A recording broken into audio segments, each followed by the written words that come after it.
Eric Barnes with the Daily Memphian, and welcome to this live unveiling of the revised plan for Tom Lee Park on the riverfront. This revised plan follows a mediation between the Memphis River Parks Partnership, which manages Tom Lee and other Memphis parks, and Memphis in May, which hosts the Beale Street Music Festival and the barbecue contest in Tom Lee Park every year. Today, to walk through the details of the revised plan, we're joined by Carol Coletta, President and CEO of Memphis River Parks Partnership, Jeannie Gang, founder of the Project Architect Studio Gang, and Kate Orff, founding principal of Landscape Architect Scape. Welcome to all of you. Just a couple of quick housekeeping details, and then I'll turn it over to the folks to walk through the plan, which includes renderings and maps and details. We will be asking questions, taking questions. To ask a question, just go to the article where this video is embedded, scroll down, leave your question as a comment on that article, and it'll come to me. And after they've walked through everything, we'll go through a Q&A with both the architects, designers, and Carol. And again, if you're watching the video on the front page of the Daily Memphian, if you want to ask a question, just click on the headline. It'll take you to the article. The video will still be there. And you scroll down again, register to make a comment and leave it there. Now, to start the walkthrough of the revision, let me go ahead and introduce and turn this over to Jeannie Gang from the Project Architect Studio Gang.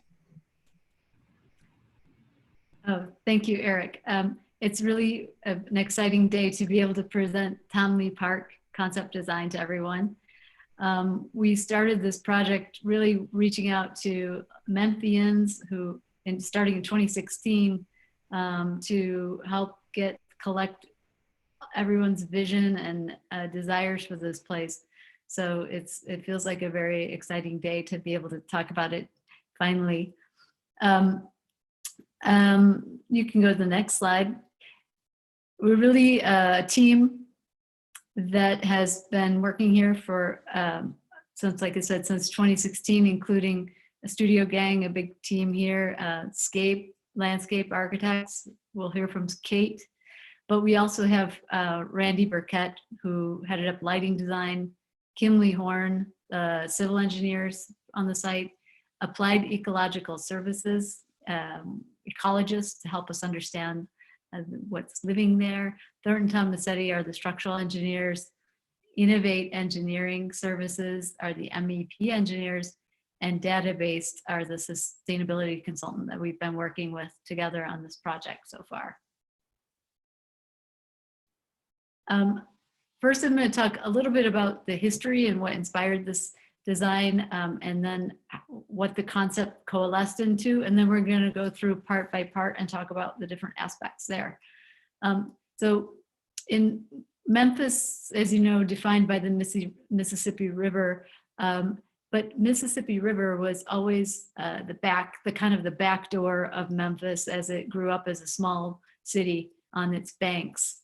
And so most of the buildings, as you can see in the image here, were focused on to Front Street, and you can go to the next one. The river was really the loading dock, I guess, for the city, as you can see in this view, this older view, where commerce and goods would arrive in the city by boat, be unloaded on the landings, and all of the buildings really were facing onto Front Street. You can see here the fire station, City Hall, etc. And in this view, you can really see that the site that will become the Tom Lee Park was really just a kind of, middle ground, I guess, between the Mississippi and the city.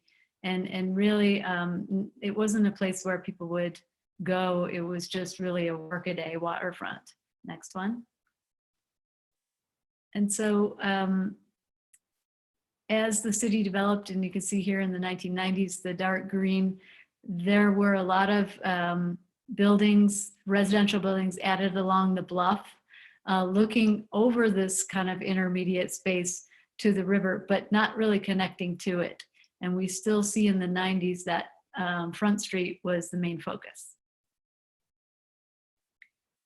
But today, we have this opportunity to do a world-class, like, signature park and really transform the park into this waterfront that will be active for all the citizens of Memphis and visitors, and make these stronger connections, these kind of stitches east-west, to get people to the park and to be able to come down the bluff to access the park throughout the length of it and from the north and south end of it.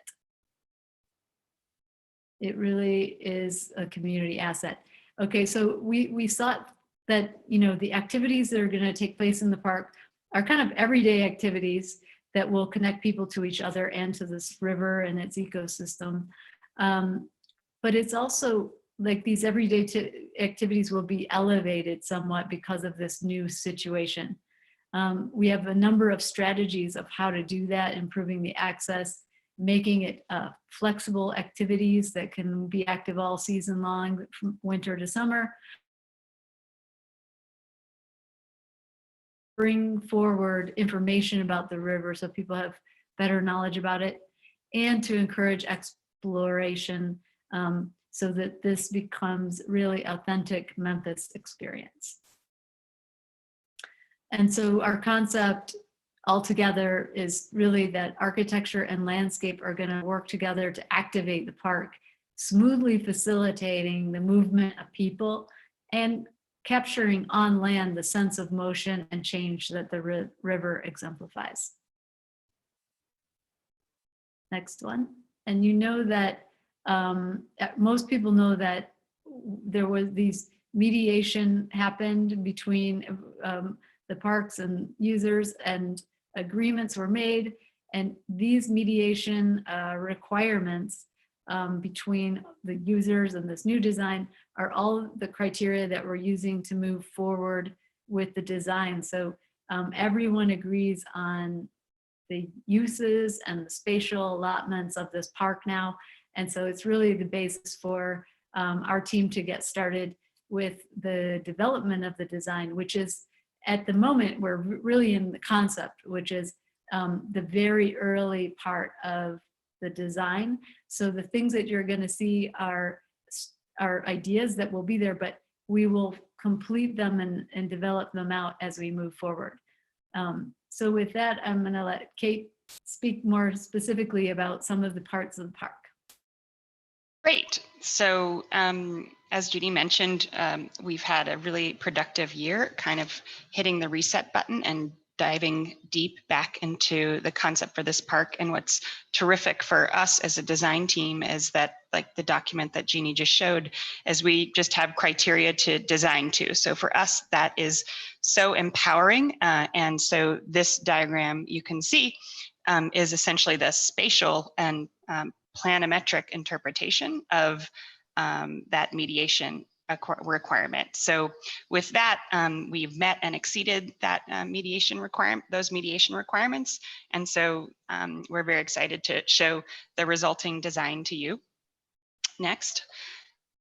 Because I think what's exciting is that we've developed, I think, a park that is very holistic and synthetic in its vision and its visual approach, but that has very small special moments for all of Memphis. We've also met, in addition to meeting the mediation requirements, we've begun and continued our active dialogue with the United States Army Corps of Engineers. Of course, this is a sort of protected zone. The riprap was installed. And so we also have very clear criteria for where we can cut and fill now within the cross section of Tom Lee Park. So we have a roughly 150-foot setback of no cut and no fill, and then another varying setback where we have no cut. But for us, that's also incredibly empowering because it means that we can work within these constraints to still craft a really compelling park and spatial experience. Next. So the design that you will see meets both the Army Corps and the mediation requirements. And of course, it will be a work in progress, and we will continue to iterate and design as we move forward. So in that, as you can see in this slide, on the left, we have varied and textured grounds and structures within that 150-foot setback.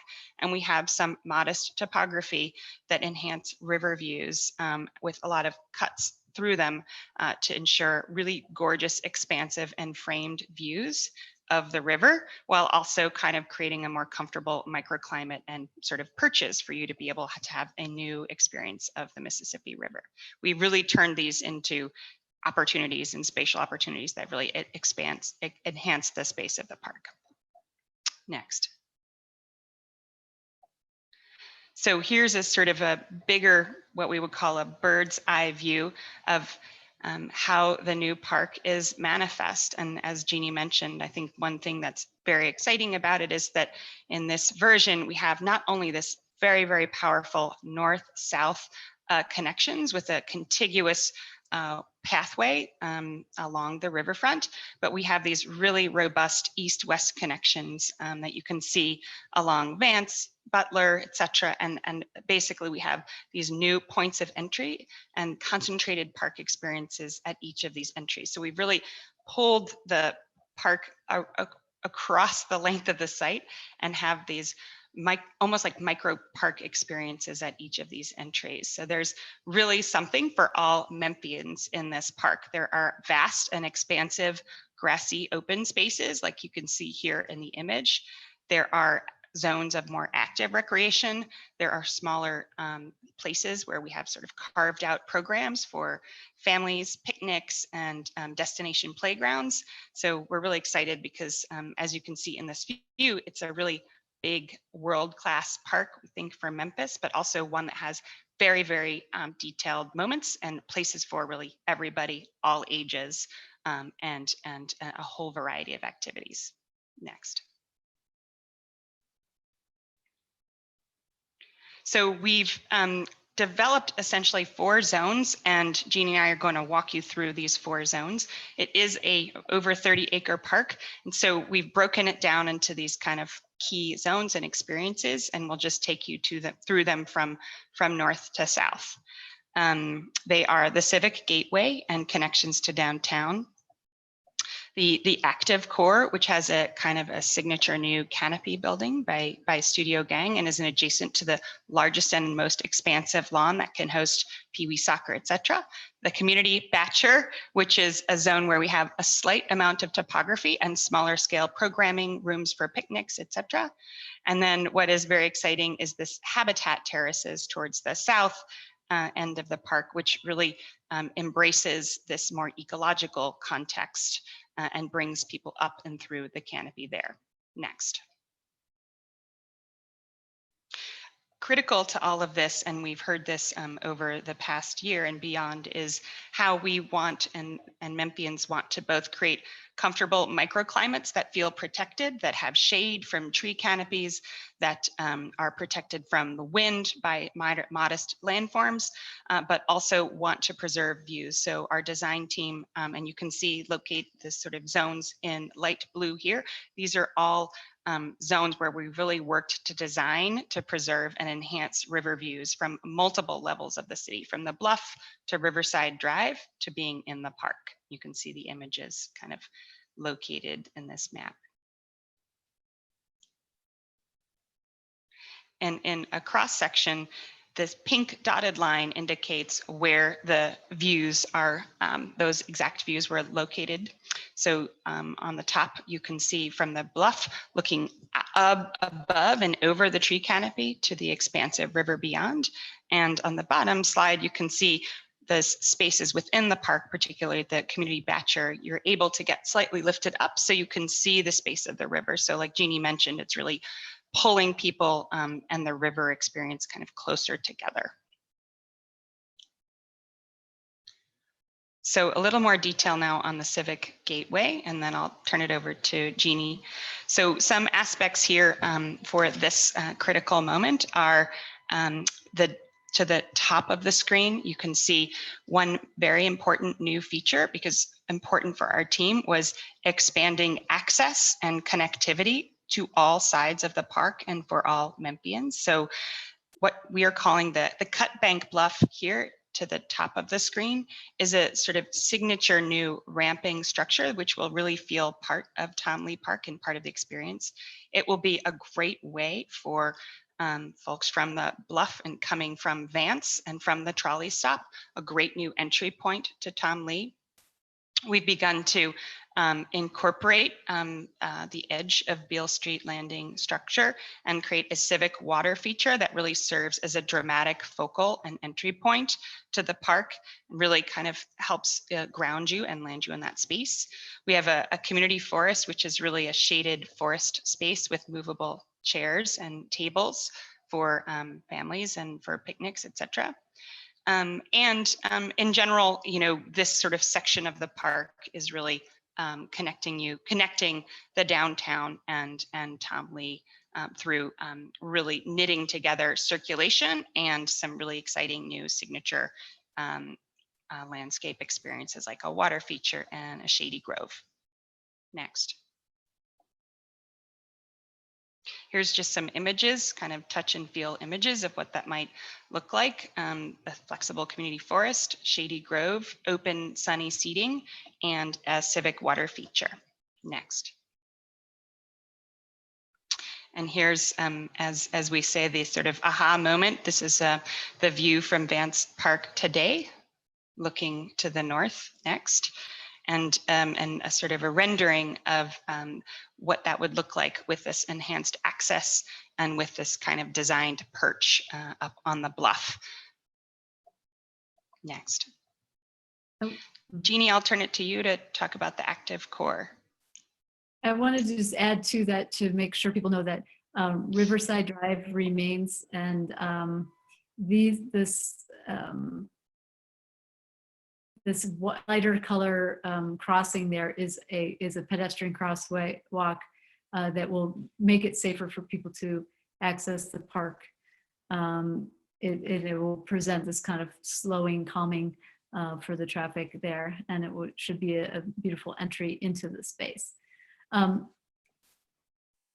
When you arrive in this central space, there is a pavilion and some small pavilions, a play area, and this large civic canopy that's open on all sides that opens up to a lawn that can be used for so many different things.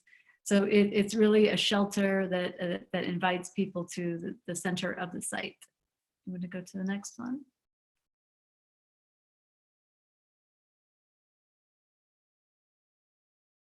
And this lawn can be used for multiple activities, recreation. There will be places for people to hang out and on their own, and just a lot of different variety of spaces that make it a park that can be comfortable for everyone, with shade and activities for all different types of activities. Okay, next. So when you look at this part of the park today, there is not much differentiation, and there's kind of nowhere to land, no shade and no seating. And if you look at the next one, there we go. Where this active core is, you can see this large civic canopy that is open on all sides. And it kind of draws you in. So there will be shade there. It's protected from rain. And it's a place that's kind of the heart of the park. And the next one, the architecture of this is really inspired by some of the local working waterfront structures that were historically there. These giant cranes that were used to lift logs up from barges onto the shore are inspiring our structure, which will also be kind of tripods or quadrupods that will hold this canopy above. And we're going to make that, our idea is to use recycled materials here that will recycled steel, using recycled wood to kind of enhance this material history of Memphis. Next one.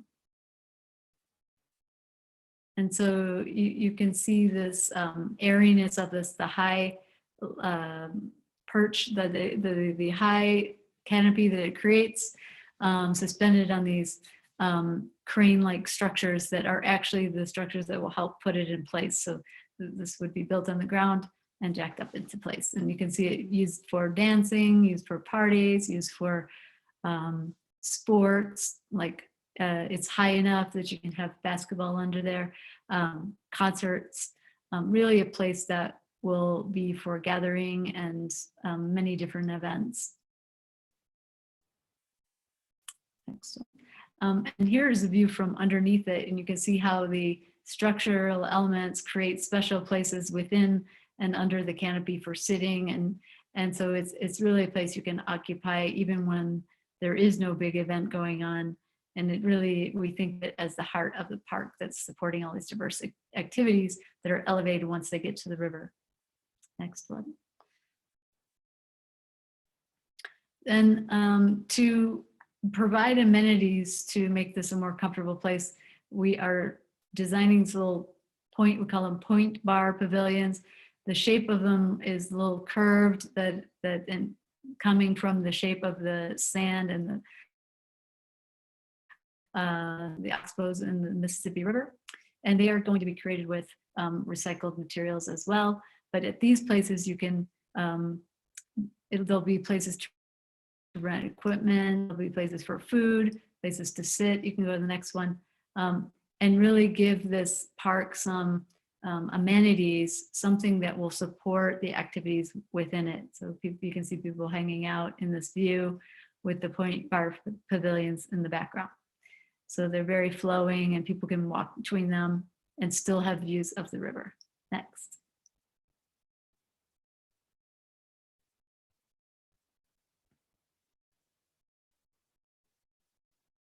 Mine is, there we go. And our whole concept here is to really make these very sustainable and durable, that don't require a lot of maintenance, and they will be solar powered and reuse the rainwater that hits the roof for landscaping and to provide passive cooling. So they're really kind of thought of, all of these structures are thought of as a kind of robust structures that will be able to look great and endure.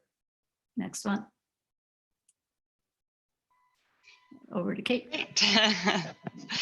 Thanks, Jeannie. Okay, so I'll walk us through the community batcher, and for all of those nature buffs on the line, you'll probably know the word batcher is very specific to kind of river vocabulary. It's a zone at the curvature of a river, which in the loop between the levee and the river, that kind of adds sediment. So it's a kind of slightly raised zone along the riverbanks. And so this particular zone of the park is slightly raised as well. And I think what's interesting is that this enables us to create these microclimates of smaller scale spaces that are more comfortable for families to rest and remain for longer, and anyone visiting the park for longer periods during the day. You can see it's kind of flock adjacent to on both sides, very, very large, expansive and sunny lawns for more active recreation. But this community batcher is really a place that we focused on special and unique smaller scale programming with things like outdoor grills supported by the pavilions and the sort of services that Jeannie just mentioned in the pavilions, some stepped seatings, gathering spaces for smaller scale events. And importantly, in the center, in the bottom of the slide, you can see the Tom Lee Memorial, which we thought very carefully about in terms of its location and one's experience kind of approaching the memorial and the experience of that memorial. Next. So here are some 4 images of these sort of more immersive and protected spaces that are the community comprised in the community batcher. The lower left and sort of kinds of outdoor grills, step seating, slightly more sheltered, and maybe having some fun elements like hammocks or swings in this zone. Next. So here you can see the cross section of the batcher, this zone which is within the, which is outside of the 150-foot setback, which is slightly raised up. And then you can see located to the left of the screen, the Tom Lee sculpture. And so this is a very exciting part of the park where these river views are really captured, and it'll be a really great and comfortable place to sit. and it'll also be an exciting new way to experience the Townley sculpture. Next. Here's a view in the center of the screen. You can see the Townley sculpture today and this sort of undifferentiated, very exposed plane, and then the sort of after view, which has that Townley sculpture framed with as the artist intended, with this sort of big river view as its backdrop. And so the idea is it's very open and visible to you, but then to get to the sculpture, you kind of walk on a slight meander, and then so you discover it in a lot of new ways. Next. So I'll talk a little bit about the habitat terraces, which is an exciting new feature of the Townley Park, and then turn it back over to Jeannie to close. So this is an exciting area of the park. This is a zone that that sort of levee has collapsed, and so the action and this movement of the river has been much more dynamic and has created a much more biodiverse habitat sort of by accident. So what we've begun to do here is, in the spirit of kind of revealing that habitat and the sort of thick three-dimensional tree canopy to visitors to the park, we've developed a new canopy walk that really spans levels in the park, coming up from the hill and bringing you down to the space of the park. And so we have a new kind of perch or landing point at the top of that hill, and we have a canopy walk that brings you out through and into the space of the forest. And then we have a series of sort of sound gardens and smaller scale outdoor classrooms and habitat terraces. And we imagine that this space would be very attractive for small school groups and other groups, and as a destination point. It has more immersive and personal kind of experiences, as you see in these 4 images, and is punctuated by sort of nature platforms and educational moments. But the goal in this zone is really to magnify, literally, as you see in the top right, or amplify the sights and sounds of the river. Next. Jeannie, why don't you take this one?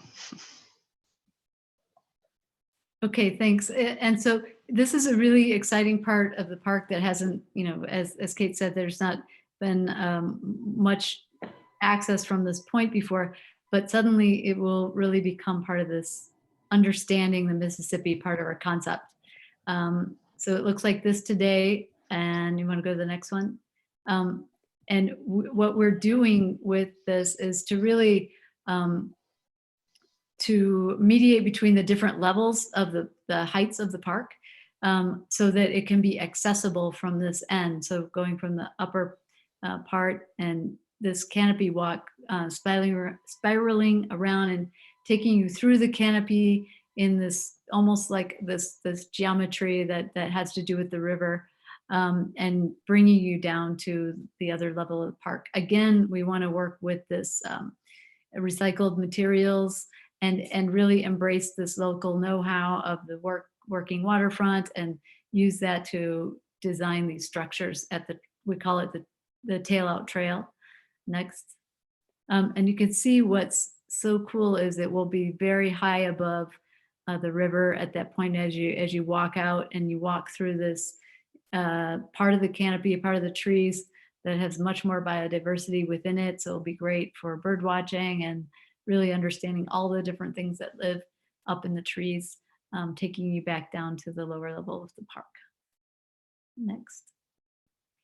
And as Kate mentioned, this will be a very immersive experience. So you're doing all these different things, listening, getting close to the water, getting close to the nature, and then also walking through these trees in this incredible meander through the tail out trail.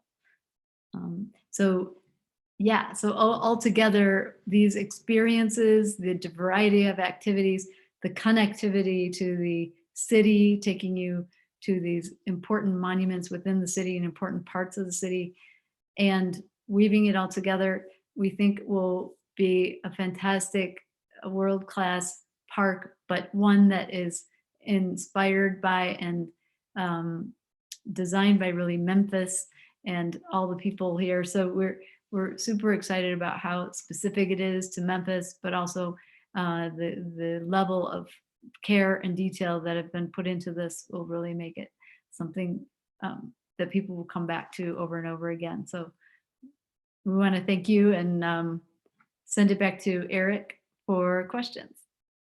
And Carol. Yes, thank you. We'll take just a second here and a reminder, thank you all. And we'll go through a bunch of questions. We may bring some slides back up as we go through this. Again, for people watching live, you can ask your questions on the Daily Memphian site. Just go to the article, scroll down, and in the comments section, post your question there, and I will get it to these folks. And in case you missed, if you came in late, the video will, after we finish up here, another 15, 20 minutes, the video will be on the site. It may take 20, 30 minutes for it to process, but all the video will be there so you can go back. Let's start here. And I think a couple questions for Carol, just some sort of detail stuff. And then we get deeper into the plan and some clarification stuff. What happens next? I mean, is this the plan, or does it still have to go to City Council or to the Parks Board, or is this what's happening? That's a good question. This is a process that is guided by something called the Riverfront Steering Committee and the Design Review Committee, which at this point have been somewhat merged. Design Review function of TDZ, the Tourism Development Zone, specifications or contract, and then the Riverfront Steering Committee, chaired by Chief Doug McGowan, is a function of the mayor's mediation agreement that was signed by the mayor and our board chair and Memphis and May's board chair. So they will be involved all along the way, but we've all agreed that the concept is strong. We love it. We're thrilled. And so now we move into schematic design, and then moving through the stages. You asked what will happen next. I do want to make a note, Eric, because there have been some questions over the last 24 hours even. We plan to start the park this fall, and there are parts of the park, as you could see from what Kate and Jeannie showed you, that are outside of the Tom Lee Park proper.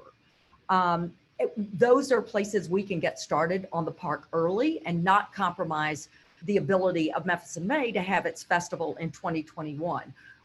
I notified Jim, I don't know, a week ago, 10 days ago, that Jim Holt, president. Jim Holt, I'm sorry, at Memphis, who is the longtime executive director of Memphis and May, notified Jim that we could alter the construction schedule to make sure that they occupied the park in 2021. By the way, we also agreed, of course, to make the park available this fall, should they be able to have the festival, and we certainly all are hoping they do, fingers crossed. So there's a lot of work that these teams have to do to get, the park to the point where we can actually start construction.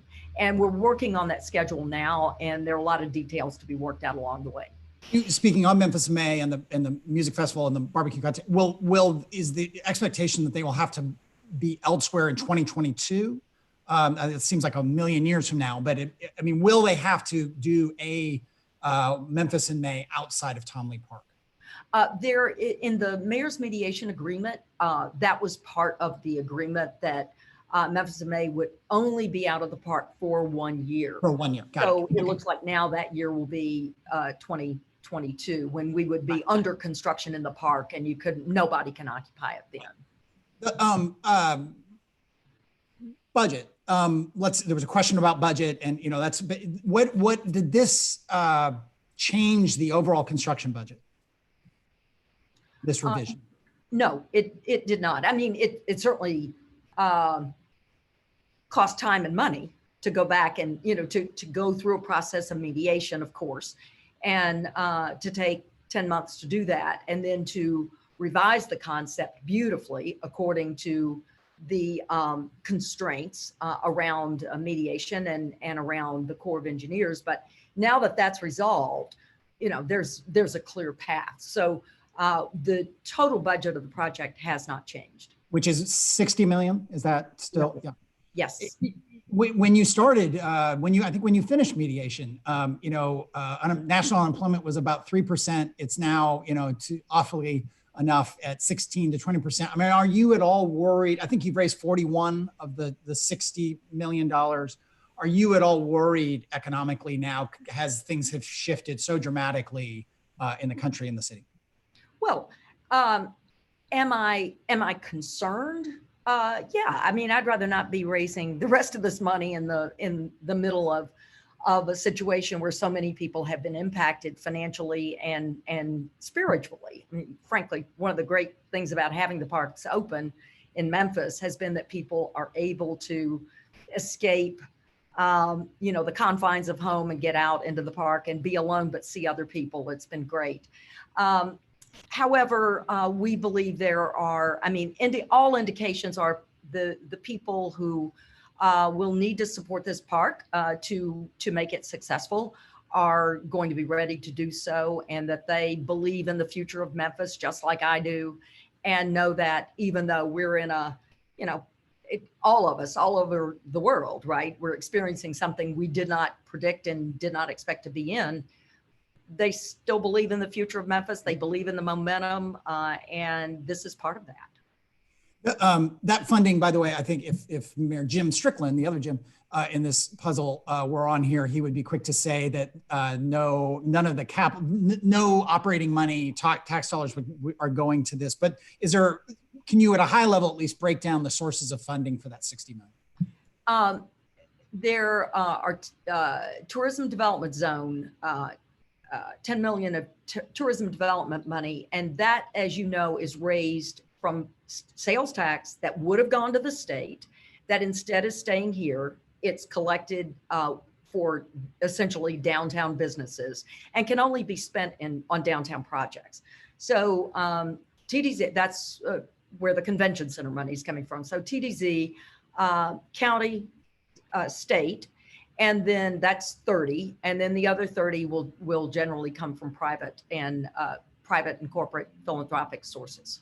Okay, last question, two related questions on the site. And again, people can go to the article on the site and post questions in the comment section on budget. And that's about the operating budget. So once the park is complete, there's obviously, it's a tremendous transformation of the park, but a lot more maintenance than I would imagine than the existing park, which is kind of flat, simple, wash it down, mow it. I mean, I'm not saying it's easy, but it's a much simpler prospect than this very elaborate park that is coming to us. How will that operating budget be paid for?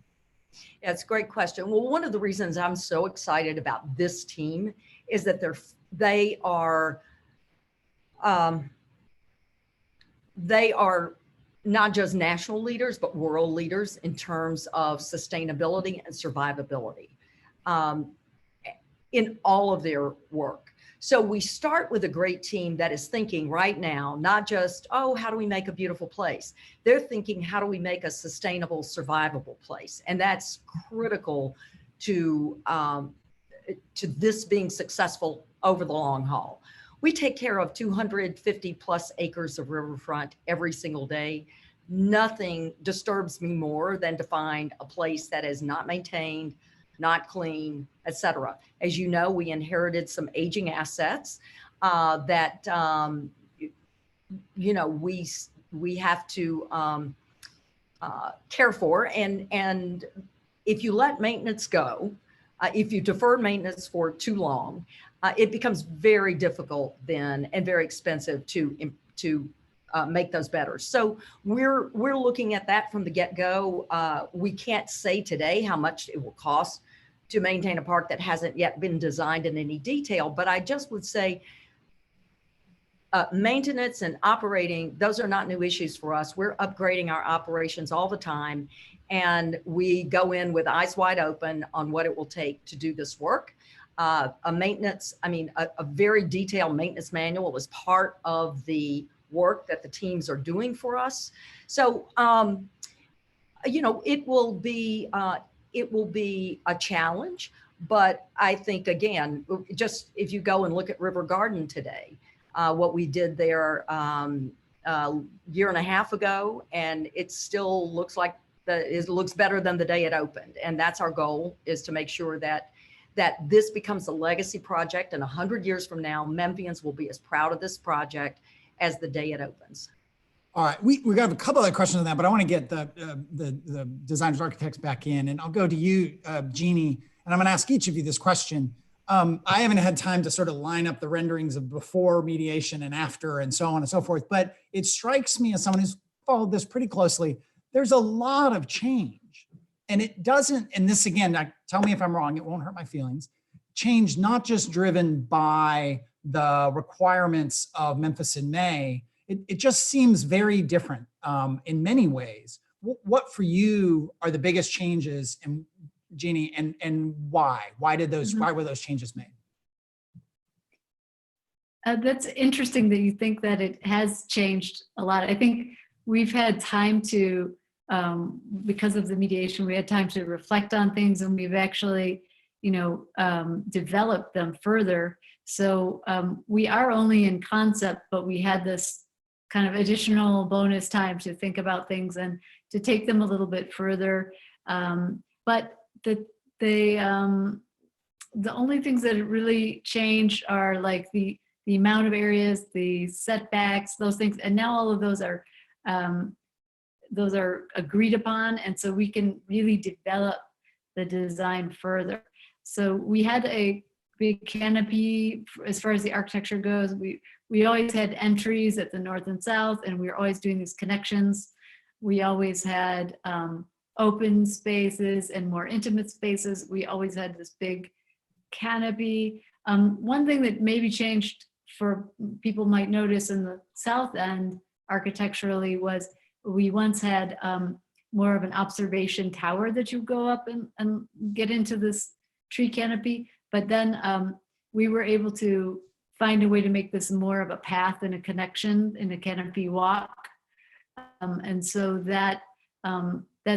it's got the same spirit about it. We want to do the same thing with it, but it's actually doing more, and we know more about it. Architecturally, we've been inspired by these working waterfront industrial barges and structures, and it really feels like Memphis. And we've been able to bring those materials and structural ideas to the project now, which it was before. It was more just, less detailed. Let's say we had a canopy, we didn't know what it's made of. So Gotcha. Let me get Kate involved. Kate, how much of, in the midst of all this, there's a lot of moving pieces, but the Corps of Engineers had concerns about some of the original designs, I believe. How much of the change that is in here was influenced by requirements or requests of the Corps of Engineers? And again, same question to you. Second part is, for you, what are the biggest changes you see in this design? Yeah, well, I think, we work with the Corps of Engineers in many parts of the country. And I think part of this just emerged, this sort of the needs really emerge from a robust dialogue. So I would say in the prior iteration of the concept, which I also see is very much continuing the same thread of the park that we had before, but this one has even more spatial detail. And I think just even more variety of activities, was that we were sort of stepping down a little bit more to engage the physical edge of the Mississippi River. And after our discussions with the Corps, we learned that it was much preferred that we do not engage with that edge. So a lot of that dynamic section that we had had at the river's edge, we brought back to that Betshore edge. So for me, it's, the really similar result in that it's much more spatial, much more engaging, much more about kind of weaving the social and the space together with the space, the river. But that's just one aspect that we did modify based on our kind of ongoing and surely to be future conversations with the Corps. So I guess I would just also emphasize, Eric, that we really paid, after meeting with council and other city council and others, we were really very conscious of making every moment that you enter the park a very special moment. So that's what I think is so key. So whether it's Vance or Butler or from, south at Big River, there are just really very defined, almost like micro parks at each of these park entries. So I've been using the term like this scheme in my mind democratizes the park entries. And so I think that's one of the biggest changes, Eric. It's just, it's not just something that's like pulling the energy from downtown. It's really like locking into the neighborhood at every moment along its length. So I feel like that's another area that I'm particularly excited about. I have other questions about that, but one quick thing, just somebody had asked me, is there more elevation added than before? Like elevation, I guess it would be to the east, again, away from the river's edge as you described, but did you actually, it looked from those side views that there was more elevation being added. Maybe that was just my mistaken reading of those drawings.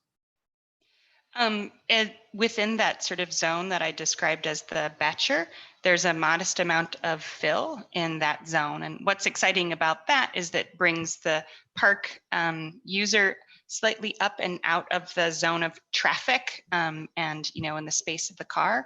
And it provides these great perspectives and views down to the riverfront. So, so there's a modest amount of topography in that zone, yes. Let me go to you, Carol, with that same question. First, a couple specific things. Did I see, and someone else pointed this out, there's now going to be parking on the east side of Riverside Drive, or did I misread the rendering? Yeah, there are multiple parking pods, which is great from our standpoint. Same number of spaces as today, 147, but they are spread out along the length of the park. So instead of gathering all the cars into one place, they are separated. And like the original model that we introduced last February, the parking actually occurs on both sides of Riverside Drive. And it's still, which is great. I'm not sure how they did it, but there's still a pull off Riverside Drive, park in, head in. And then when you back out, you're backing out into the parking lane and then going one way and then back onto Riverside Drive, which is great. So I think it's a very nice parking scheme that they've come up with, and makes access to the park, which again, Chief McGowan has really emphasized. The access to the park is really terrific. Kate talked about democratizing the park and by creating entries. I count 10, Kate. I don't know how many you count, but I count 10 entrances to the park. And if you add to that the renovation that's going to begin this fall at the same time on the cobblestone landing, it's really gets exciting, the thought of increasing access to the riverfront, because I think, Jeannie, as the slide you showed in the very beginning and how the city's developed, the riverfront, it was a working riverfront. It was the back door. It was as you call it, the loading dock. And now flipping that is harder especially because we're on a high bluff. It's proven a lot more difficult, and it's taken a lot of time to get there.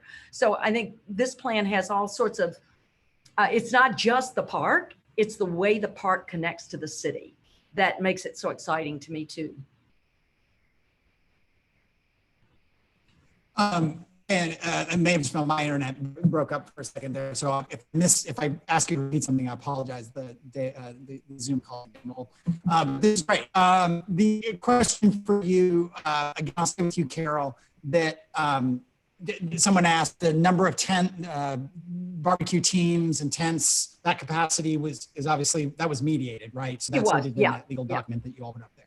Yeah. Right. That was mediated. Yeah. So there was room for 3 stages. I mean, the music requirements, all that. Okay. And the load, unload, some of those real nitty gritty things. And Wayne, we'll have an article, I should say, on the website that Wayne Risher from our staff will do that may get into some of these more nitty issues. One more question. Eric, I would just add that yes. the slide that I sort of showed at the very beginning has essentially sort of dimensions on it and translates that mediation into the spatial requirements. So for more information, you can refer to that slide, but it's all the number of stages, the distance between stages, the size of the lawn, and all of the other facets of that mediation are referred to in that slide. Great. Question, I think probably Carol, but maybe others. Someone asked, how does this plan interact with Beale Street Landing and the cruise lines? Or again, assuming the economy comes back, there are plans for more cruise lines and more riverboat cruises to be docking and stopping in Memphis in the coming years. How does that take into account?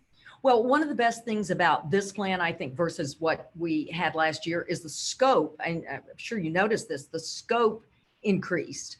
And one of the things that, so now instead of stopping at the south side of Beale Street Landing, the scope of the work, it wraps around Beale Street Landing and comes halfway up Beale Street to Wagner. So that's really, so nothing here is an object. You know, we were sort of famous for doing isolated objects. Is the way you used to do things in the 80s. It now, you know, it's all about connectivity. And so this plan, I think, especially with its increased scope, you saw how it links to Ashburn-Coppock. You see how it links up the bluff. It also links, you know, it sort of surrounds Beale Street Landing, makes the entrance to Beale Street Landing really, it clarifies that beautifully with landscaping, and then sweeps back up to Beale, which will be a major entrance to the park. A couple quick questions. Is cobblestone work when does that start? Work on the cobblestones? Because that's $10 million over and above the $60 million. Is That's that right. It's That's already right. The notice to proceed has been issued, and the work is expected to begin in October. And are the existing boats that have been docked there for quite some time, are they moved? Are they moving? What was finally settled on that between Mud Island and downtown? There's been a Yeah, the Memphis Queen Line. They're a valuable tenant. We appreciate what they do. That people love, you know, to go on a excursion boat.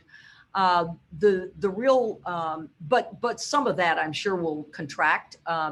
What's exciting, and you mentioned it earlier, the overnight cruise ships. Of course, Viking announced recently that they were coming to Memphis. We've been on the phone with Viking today, as a matter of fact. So they are the entire cruise ship business on the river. They're very they're feeling very, you know, positive about the future of their business. We'll probably have 104 cruises next year, 109 the next year. Those are boat dockings that it just brings so much life to Memphis and to the riverfront. And now that's a great place to land. Are they overnight, 104 overnight, or does that include day, you know, hours? No. That's overnight. Wow. Okay. Oh yeah. It's a big business. What about another, somebody asked about Mud Island River Park. None of this encompasses improvements or renovations or changes to Mud Island River Park, the amphitheater, the museum, the model of the Mississippi River. Is that correct? There's no major work being done on those. No, we, a couple of updates though, I guess. One is until COVID-19 hit, we were working with a potential operator, investor in the amphitheater. We would have tried to craft a public-private partnership, which is one of the reasons in our request to the city and for the CIP this year, the capital improvements budget, we asked for $2 million for the amphitheater. We didn't get it, and understand why. And of course, now all of that is on hold, like the concert business is. But nonetheless, I think there is opportunity there, and we're excited about that. Mud Island's got about $20 million in deferred maintenance. I mean, the city, you know, but the city put that, and it's, you know, kind of wildly inefficient utility wise. And it was, you know, almost 30 years old. So, and it was built to be a very specific thing. But if the city spent that $20 million, Eric, you and I've talked about this, it would get a 1982 park. And so that doesn't seem like a great deal. And I think Mount Island is awaiting an idea that will attract both city attention and private sector investment, because it will take that. You can't take any one part of Mount Island and not understand that you also have to deal with access and parking and safety and all the things that, again, over time have wound up as deferred maintenance. So it's a big bear of a project. I love it. I was around at City Hall when, you know, the first idea was launched, and I was out there the other day, and you know, it's just such a beautiful place. It's funny. Its strength is its weakness. Its strength is that it sits out there in the middle of the Mississippi River, and you think, oh my God, that's unbelievable. But that's its weakness, because it creates access problems, and it doesn't have the catalytic effect that's on downtown and the adjacent neighborhoods that something like Tomley Park, that's right up against downtown, has. Are you going to run a process like this process that was done for Tomley Park? I mean, are you contemplating that kind of process for Mud Island at some point in the future? Well, of assessing and master planning and, you know, input and charrettes, and then solicitations of ideas and so on. Well, I think one of the things you have to do, and of course, Mud Island was part of the riverfront concept the Studio Gang did in 2017, completed in 2017, and looked at, you know, contemplated there were institutional uses, which I think could be a really interesting use for the island. But, you know, we may want to run an RFP for uses or investors. I think there are a lot of ways we could go. But for now, we want to complete what is adjacent to downtown and the neighborhoods. And then while we are cultivating inquiries and things and ideas, you know, and people we solicit to be involved in Mud Island, because we don't want to hold anything up if it's out there to be, you know, to be grabbed. But it's sort of bare, and you've got to think comprehensively about what that island can be. I think we are good on questions. I'm going to just check the site one more time real quickly in case there's anything I've missed. Bear with me for a second. Lots of comments, but not more questions. I think that's it, unless there's anything else that Jeannie or Kate want to get in. I think that's it. Again, if you joined late, the video will be available on the Daily Memphian site 20-30 minutes as soon as it gets processed by YouTube. So the full video will be on there. Wayne Risher from our staff will be doing a story that gets into some more of this. And we appreciate you joining us. Carol, Jeannie, Kate, thank you for doing this, and we appreciate it. Thanks very much. Thank you. Thank you very much. Thank you very much. Bye, everyone.